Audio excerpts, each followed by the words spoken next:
you have criticized Governor Bush for speaking Spanish on the campaign trail. You said, quote, he should really set an example by speaking English in the United States. What's wrong with speaking Spanish? Well, I think it's wonderful and all, but I did it a little bit half-heartedly, but I do mean it to a large extent. We have a country where to assimilate, you have to speak English. And I think that where he was and the way it came out didn't sound right to me. We have to have assimilation. To have a country, we have to have assimilation. I'm not the first one to say this, Dana. We've had many people over the years, for many, many years, saying the same thing. This is a country where we speak English, not Spanish.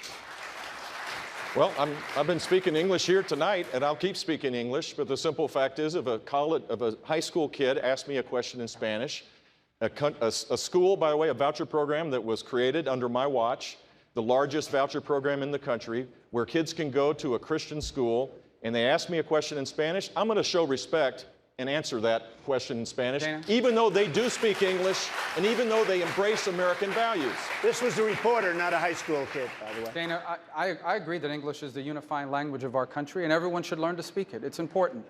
I want to tell you a story about someone that didn't speak English that well. It was my grandfather. He came to this country in the 1960s as escaping Cuba, and he lived with us growing up.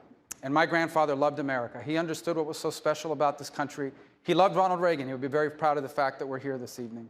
My grandfather instilled in me the belief that I was blessed to live in the one society in all of human history where even I, the son of a bartender and a maid, could aspire to have anything and be anything that I was willing to work hard to achieve.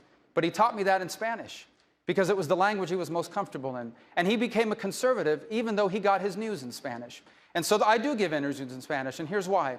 Because I believe that free enterprise and limited government is the best way to help people who are trying to achieve upward mobility. And if they get their news in Spanish, I want them to hear that directly from me, not from a translator at Univision. Thank you, Senator Rubio.